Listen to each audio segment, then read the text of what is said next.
Orang yang paling dendam di atas dunia ini adalah Yahudi. Nebukadnezar sudah lama musnah, tapi dendam mereka kepada Irak sampai hari ini. Babilonia itu adalah Irak.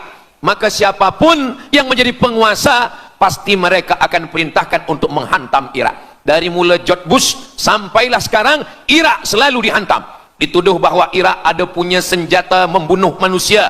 Mereka katakan bahwa Saddam Hussein ini ada memiliki senjata yang boleh menghancurkan peradaban manusia. Akhirnya mereka membunuh Saddam Hussein. Apa yang terjadi? Sampai hari ini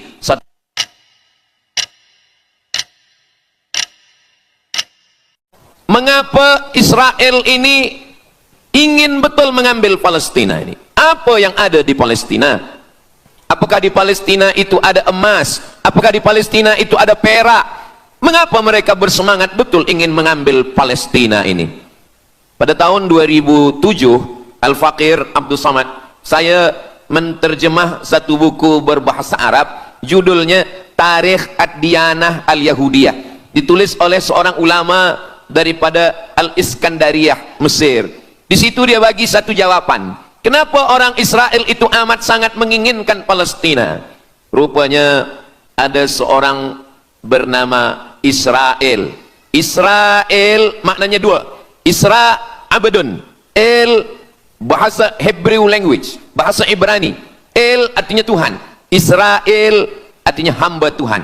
Tapi mereka punya makna yang kedua. Israel artinya al-musari' lillah. Al-musari' lillah, orang yang bergulat, orang yang mengalahkan Tuhan. Rupanya Tuhan pernah kalah.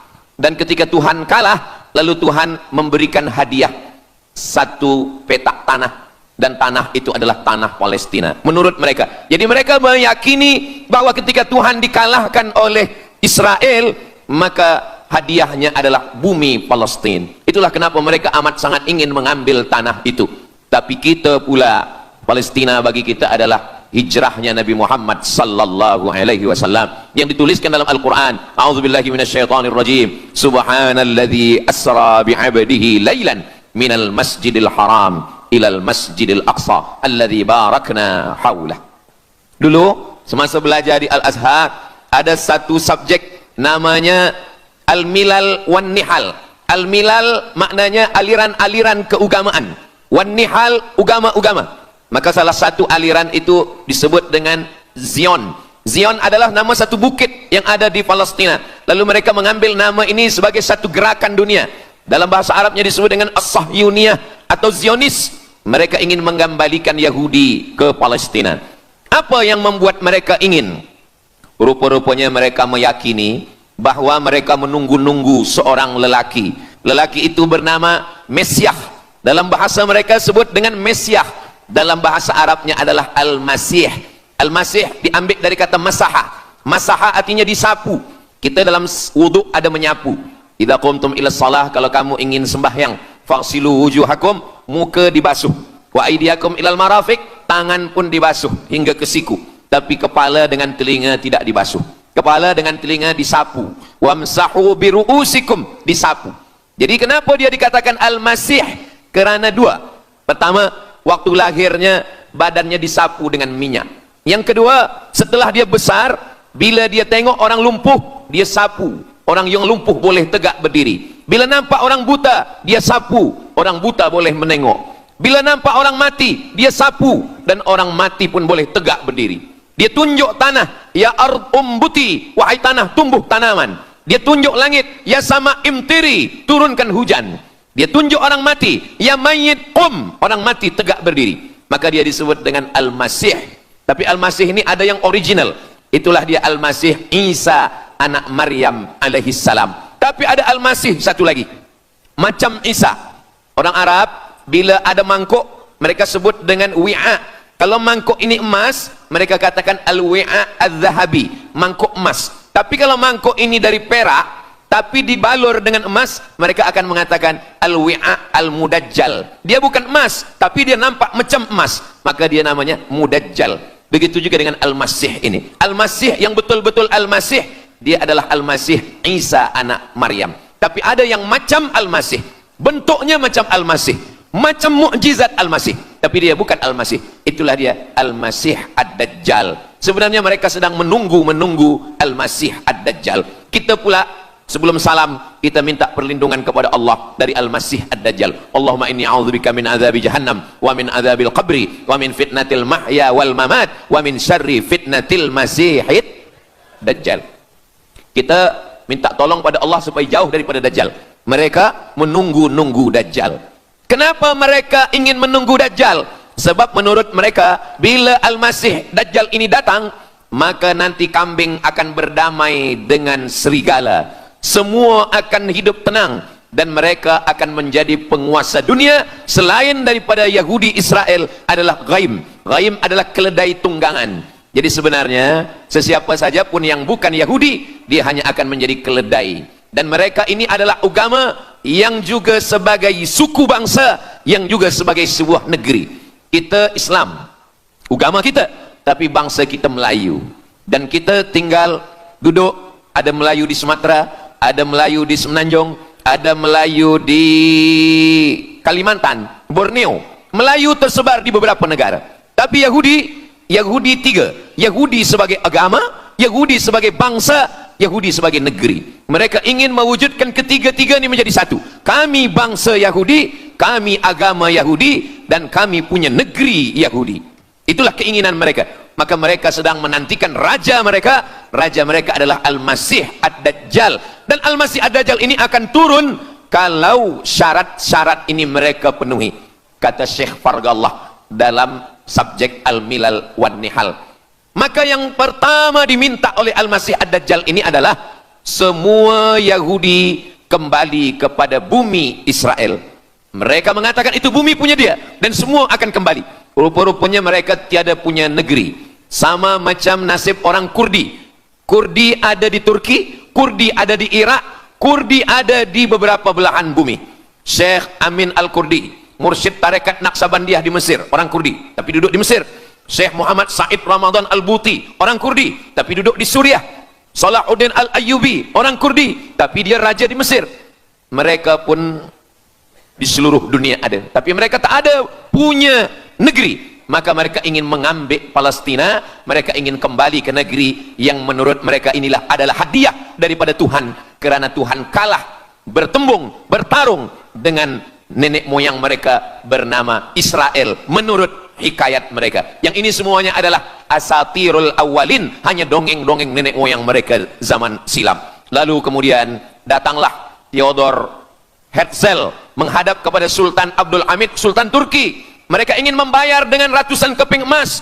Apa kata Sultan Abdul Hamid? Dulu Palestina itu diambil dengan darah dan nyawa, maka saya tidak akan memberikannya dengan emas. Lalu kemudian apa yang terjadi? Mereka menghalau Sultan Abdul Hamid dengan seorang lelaki bernama Mustafa Kemal Ataturk. Lalu kemudian hilanglah khilafah Islamiyah. Ketika khilafah Islamiyah tahun 1924 ini jatuh, hilang, tumbang, maka ketika itu umat Islam tidak lagi ada pelindung. Dan ketika itulah mereka mengambil Palestina.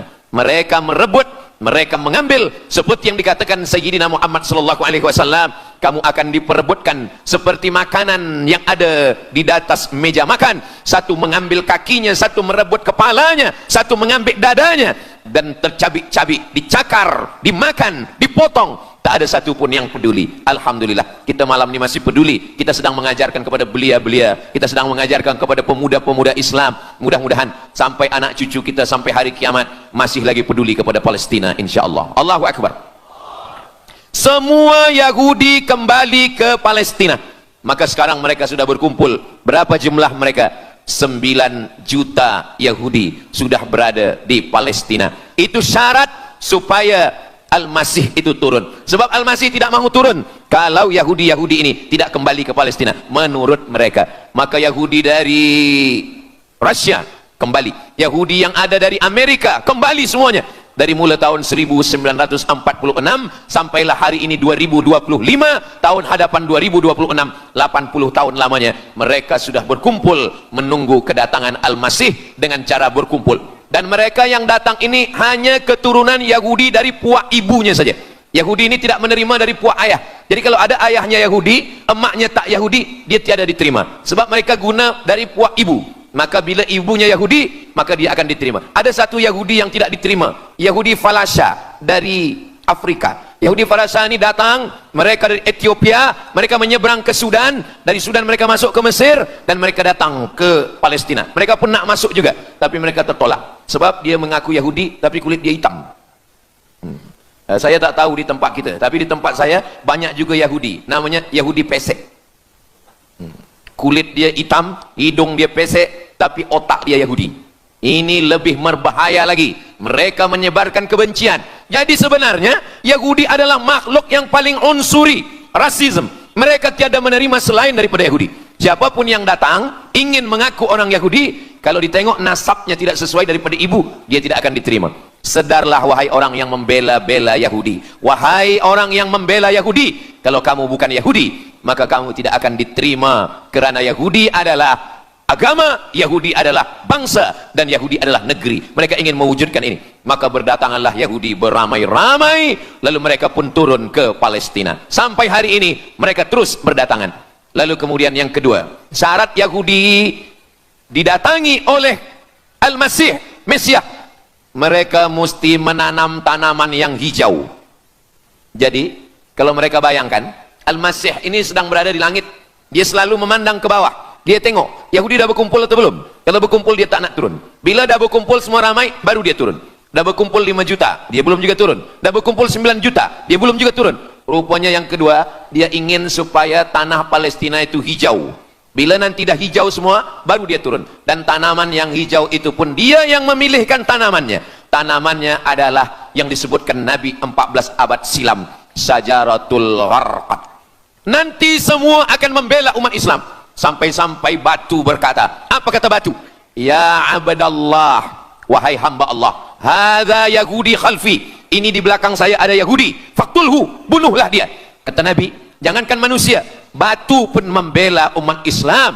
Batu akan berkata, ya abdallah, wahai hamba Allah, hadza Yahudi, ini di belakang saya ada Yahudi, faktulhu, bunuh dia. Tapi ada satu yang membela mereka. Siapa dia? Syajaratul Gharqad, pokok kayu Gharqad. Allah menunjukkan sampai hari ini mereka menanam pokok Gharqad ini. Saya belajar ke Mesir tahun 1998. Musim panas tahun 1999, saya pergi ke satu kawasan bernama Aris. Selepas itu pergi ke sebuah kota, kota ini bernama Rafah. Rafah ini dibagi dua, setengah diambil oleh Yahudi, setengah lagi diambil oleh Mesir. Dari sempadan ini kita boleh menengok hijau. Lalu saya pun bertanya kepada ulama yang mendampingi kami, Tuan Syekh, itu pokok apa yang hijau? Kata Syekh, itulah pokok yang disebutkan Nabi Muhammad sallallahu alaihi wasallam. Pokok itu bernama Syajaratul Gharqad, dan mereka memang menanam pokok itu sekarang. Supaya apa? Supaya Al-Masih menengok dari atas, bila dia tengok dah hijau, dia pun akan turun menurut keyakinan Yahudi. Yahudi sudah berkumpul 9 juta orang. Pokok Gharqad sudah ditanam, sudah. Ada lagi, apa dia? Mesti menghancurkan Babilonia. Babilonia adalah raja yang dulu menghancurkan kerajaan Yahudi. Nama rajanya Nebukadnezar. Nebukadnezar dari Babilonia menghancurkan kerajaan Yahudi. Maka Yahudi ini pendendam. Orang yang paling dendam di atas dunia ini adalah Yahudi. Nebukadnezar sudah lama musnah, tapi dendam mereka kepada Irak sampai hari ini. Babilonia itu adalah Irak.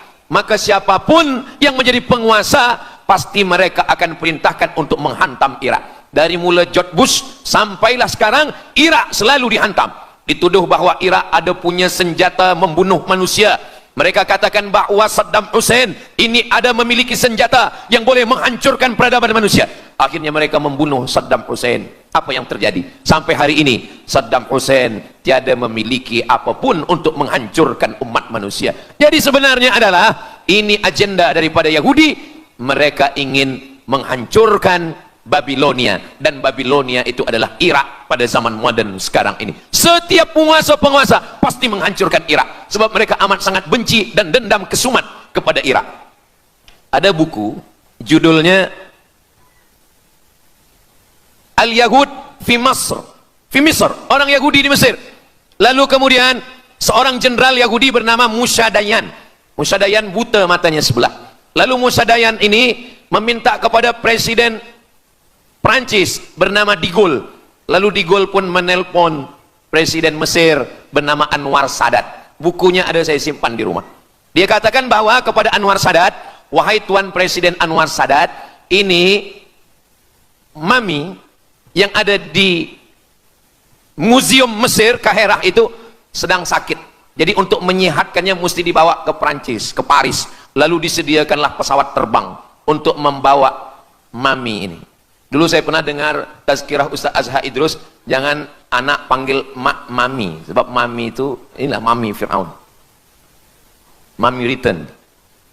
Ini mami ini sakit, maka dia mesti disehatkan, ada bakteri, maka dia mesti disehatkan, dibawa ke Paris, Prancis. Akhirnya diterbangkan pada masa Presiden Anwar Sadat, dibawa ke hospital. Sampai di hospital, rupa-rupanya Jenderal Musa Dayan yang buta sebelah sudah menunggu mami. Begitu mami Ramses II, Fir'aun sampai, dia terus meninju muka mami itu.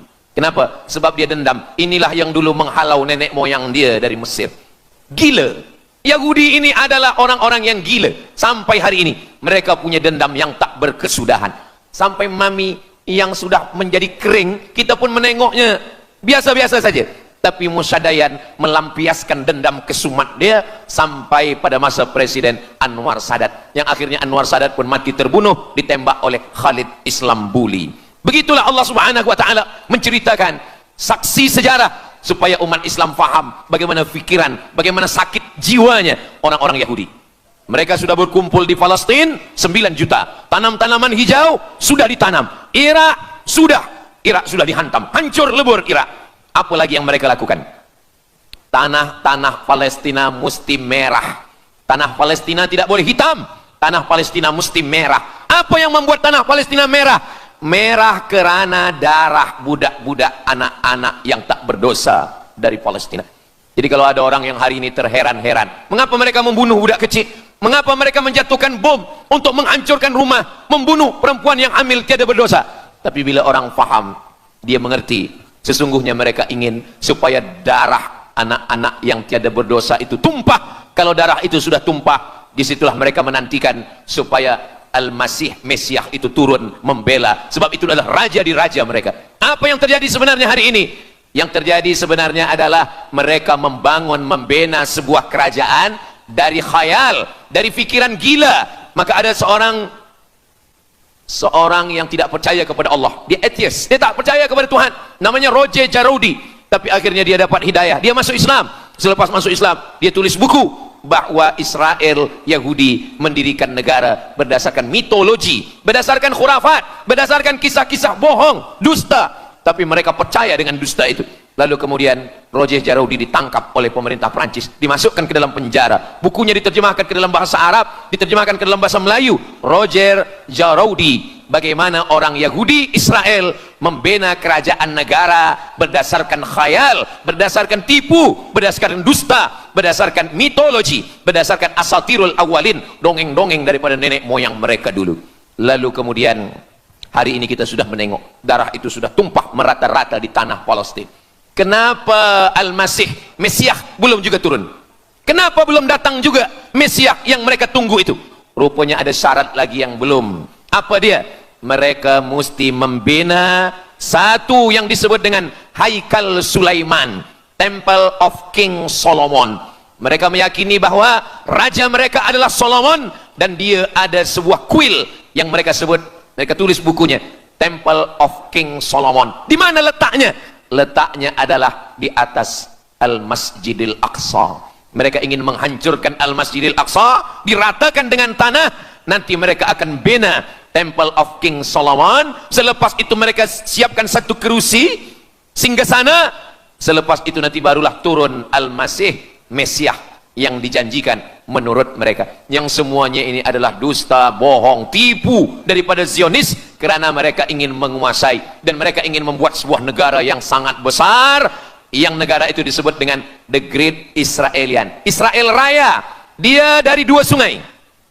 Biasanya orang membuat map itu rahasia.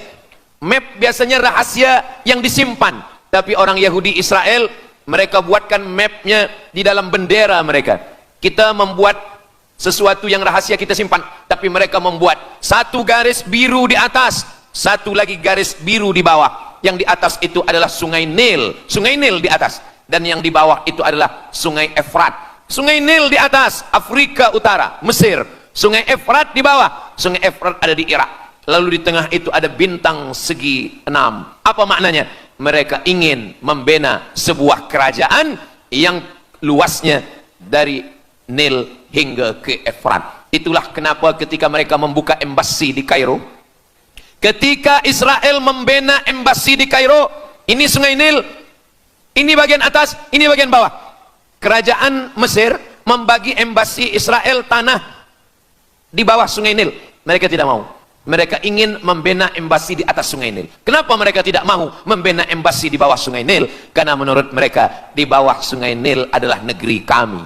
Orang membina embasi hanya di luar daripada kerajaannya. Jadi sebenarnya menurut pengakuan mereka, Mesir yang ada sekarang, semua yang ada di bawah Nil hingga ke Efrat Irak, itu adalah kerajaan mereka, yang kalau mereka mewujudkan itu nanti, mereka akan menjadikan semua manusia ini sebagai keledai tunggangan. Alhamdulillah, itu disampaikan oleh Syekh Fargallah. Lalu kemudian kami membacanya, mempelajarinya, beliau bacakan di kelas, dan hari ini saya amat sangat bersenang hati. Tapi kita tetap susah hati dengan Palestina. Saya merasa senang hati sebab saya boleh menyampaikannya kepada para belia pemuda muslimin muslimat yang hadir malam ini. Macam mana suara saya, jelas tak jelas? Jelas. Yang saya sampaikan ini boleh faham? Alhamdulillah. Yang tak faham nanti faham sendiri insyaallah. Begitulah Allah Subhanahu wa taala.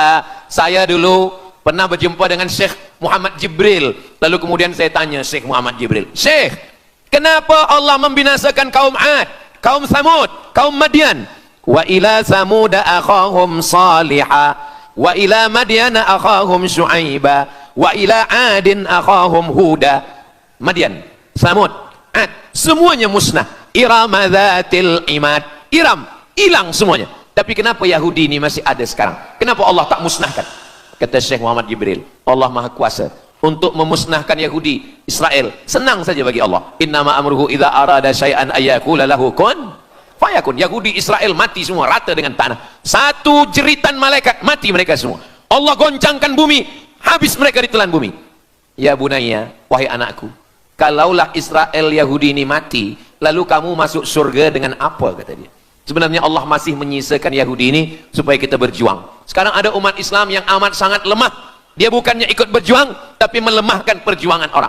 Bila ada umat Islam yang berkumpul beramai-ramai, solidariti tentang Palestina, dia berkata, katanya Allah Maha Kuasa, kenapa Allah tak binasakan? Dulu, arsalna alaihim tayran ababil, datang burung ababil, tarmihim bi'ijaratin min sijil. Mana ababil sekarang? Kenapa Allah tak kirimkan ababil? Saya pun pernah tanyakan ini kepada masyayikh, Syekh, kenapa Allah tak kirimkan ababil? Dulu ketika Abdul Muttalib memegang kunci Ka'bah, masa itu tak ada orang beriman. Abdul Muttalib bersendirian, lalu kemudian dia datang ke Ka'bah, dia letakkan kunci itu. Ya Allah, inna lihadzal baiti rabban yahmih. Saya sendiri seorang saja, saya tak sanggup untuk menolong Ka'bah. Inna lihadzal baiti rabban yahmih. Ka'bah ini ada pemiliknya, Ka'bah ini ada pelindungnya, Allah akan melindungi. Itulah mengapa Allah mengirimkan alam tara kaifa fa'ala rabbuka bi ashabil fi. Masya Allah, sangat luar biasa tausiah yang sudah disampaikan oleh guru kita Al-Ustaz Abdul Somad. Sahabat beriman yang dimuliakan Allah, tetaplah di channel ini karena kajian ini belum selesai dan masih banyak lagi hal-hal menarik yang akan disampaikan oleh beliau. Tetaplah di channel ini dan mari kita lanjutkan kembali. Selamat mendengarkan. Alam yaj'al kaidahum fi tadlil. Kenapa Allah kirimkan tayran ababil? Karena tidak ada orang beriman, hanya Abdul Muttalib sendiri.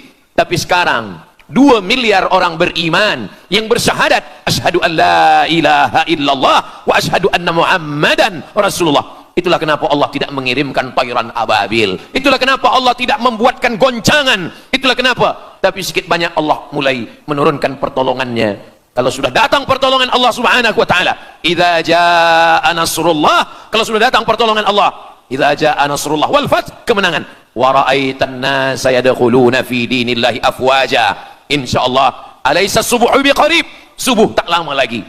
Pertolongan Allah pasti datang.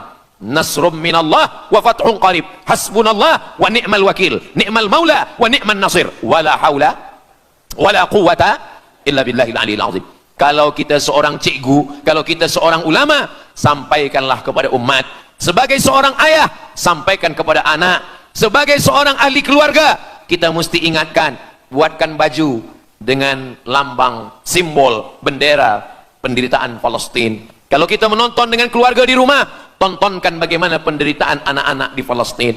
Saya di rumah ada gambar besar, gambar Palestina. Sehingga setiap kali tamu datang, kita bercerita, dia tanya, ini gambar apa nih Ustaz? Inilah gambar saudara kita yang sedang teraniaya di Palestina.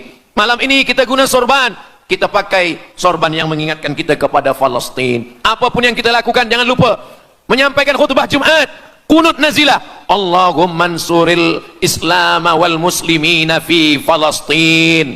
Silahul mu'min, doa silahul mu'min. Kalau kita tiada senjata lagi, maka sesungguhnya doa, man lam yahtam bi amril muslimin, siapa yang tak peduli kepada penderitaan saudaranya di Palestina, falaisa minhum, dia tidak diakui sebagai umat Nabi Muhammad sallallahu alaihi wasallam.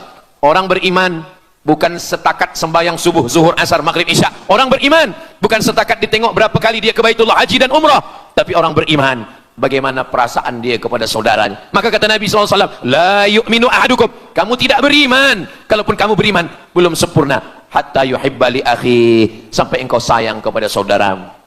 Ma yuhibbu li nafsih, sayang kepada saudara seperti sayang pada diri sendiri. Kalau anak saudara kita di Palestina teraniaya, kita lebih teraniaya. Kalau pipi kita dicubit sakit, begitu juga dengan saudara kita di Palestina. Kita memang hidup pada zaman yang susah, yang payah. Beruntunglah datuk nenek moyang kita 100 tahun yang lampau, mereka selamat dari fitnah ini. Tapi kita pun tak boleh mengutuk nasib. Mengapa saya hidup sekarang? Kenapa kami hidup tahun 1447 ini ya Allah? Tentu ada hikmahnya. Allah hidupkan kita hari ini. Kenapa saya tak hidup zaman Nabi? Kalau ada pemuda belia sekarang datang kepada Ustaz Abdul Somad, Ustaz Somad, kenapa saya tak hidup zaman Nabi? Kalau saya hidup zaman Nabi mungkin saya baik. Kamu yang komplain kepada Allah, kalau kamu hidup zaman Nabi mungkin tidak ikut Nabi, ikut Abu Lahab, ikut Abu Jahal. Kita dihidupkan Allah hari ini, kita masih bersama dengan guru kita Al-Fadhil Ustaz Azhar Idrus. Kita masih bersama dengan orang-orang baik, orang mulia. Alaikum bil jamaah, kata Nabi sallallahu alaihi wasallam, man syadza finnar, jangan bersendirian, sendirian masuk neraka. Kita mesti berjamaah. Alhamdulillah, yang ada kuasa dengan kuasanya, yang ada fatwa dengan fatwanya, yang ada ilmu dengan ilmunya. Bagi penuntut-penuntut, pelajar-pelajar, tonton, buat video, buat apapun yang boleh kita buat, share, gambar, semuanya itu ada tanggung jawab kita di hadapan Allah Subhanahu wa taala. Kullukum ra'in, setiap kamu pemimpin, hadap ke Baitul Maqdis 17 hingga 18 bulan, sampai akhirnya pada bulan Sya'ban turun ayat, qad nara taqalluba wajhika fis sama', kami menengok wajah engkau menghadap ke arah langit. Fawalli wajhaka syatral masjidil haram, hadapkanlah wajahmu ke arah Masjidil Haram. Lalu Nabi pun menghadap ke arah Masjidil Haram. Selepas itu sahabat datang beramai-ramai menjumpai Nabi Muhammad SAW. Ya Rasulullah, bagaimana saudara kami yang sembahyang, yang solat 16 bulan, 17 bulan, 18 bulan, dia menghadap ke Palestina, apakah solatnya diterima Allah? Turun ayat, wa ma kana Allahu liyudhi'a imanahum. Tafsirnya, wa ma kana Allahu liyudhi'a salatahum. Allah tidak menyia-nyiakan sembahyang mereka, Allah tidak menyia-nyiakan solat mereka.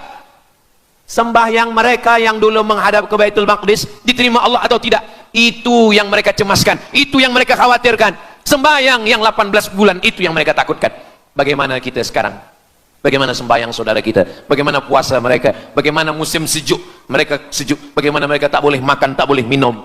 Kalau kita sudah berbuat di luar kemampuan kita, kita tidak akan dituntut di hadapan Allah. La yukallifullahu nafsan illa wus'aha. Mudah-mudahan apa yang kita lakukan malam ini, kita bangkitkan semangat jamaah. Selemah-lemahnya adalah doa. Selemah-lemah kekuatan orang beriman adalah melafazkan doa kepada Allah supaya Allah memberikan pertolongan. Tak ada yang susah bagi Allah Subhanahu wa taala. Itulah yang boleh Al-Fakir sampaikan pada malam hari ini, solidariti kita tentang Palestina. Mudah-mudahan ada manfaatnya. Banyak cakap kata yang tak berkenan di hati, menyinggung perasaan, saya memohon maaf beribu-ribu maaf. Mudah-mudahan yang kita lakukan malam ini diridhai Allah Subhanahu wa taala dan boleh kita bawa bekal menghadap Allah. Bila kita mati ditanya oleh Allah, inilah jawaban kita. Kami sudah berkumpul, kami sudah bangkitkan semangat, kami sudah berdoa, kami sudah menjelaskan bagaimana jahatnya Yahudi di Palestina. Akhirnya saya tutup dengan pantun penutup, menangkap puyuh di Bukit Selasih. Thank you dan terima kasih. Aqulu qauli hadza astaghfirullah li wa lakum. Allahu akbar. Allahu akbar. Allahu akbar. Sallu ala Nabi Muhammad Allahumma salli ala sayyidina Muhammad wa ala ali sayyidina Muhammad. Terima kasih segala perhatian. Mohon maaf segala kesilapan dan kekhilafan. Wassalamualaikum warahmatullahi wabarakatuh. Alhamdulillahirrabbilalamin. Demikianlah tausiah penuh ilmu, hikmah dan manfaat yang sudah disampaikan oleh guru kita Al-Ustaz Abdul Somad. Sahabat beriman yang dimuliakan Allah, mari kita doakan guru kita, semoga beliau selalu diberikan kesehatan dan dimudahkan segala urusannya. Dan buat sahabat semua yang sudah setia menyimak kajian ini sampai selesai, saya ucapkan terima kasih banyak. Semoga Allah Subhanahu wa taala melimpahkan segala rahmat dan karunia-Nya kepada sahabat semua. Selalu diberikan kesehatan, dimudahkan segala urusannya dan dilancarkan rezekinya. Amin ya rabbal alamin. Demikian yang dapat saya bagikan, kurang lebihnya mohon maaf. Sampai bertemu lagi di kajian berikutnya. Wabillahi taufik wal hidayah. Wassalamualaikum warahmatullahi wabarakatuh. Setelah kita mendengarkan bersama kajian yang sangat luar biasa dari guru kita Al-Ustaz Abdul Somad, sekarang mari kita lanjutkan aktivitas kita masing-masing. Semoga apa yang sudah beliau sampaikan kepada kita semua menjadi ilmu yang bermanfaat dalam kehidupan kita sehari-hari. Buat sahabat semua, saya ucapkan selamat beraktivitas dan sukses selalu. Sampai bertemu lagi di video berikutnya. Wassalamualaikum warahmatullahi wabarakatuh.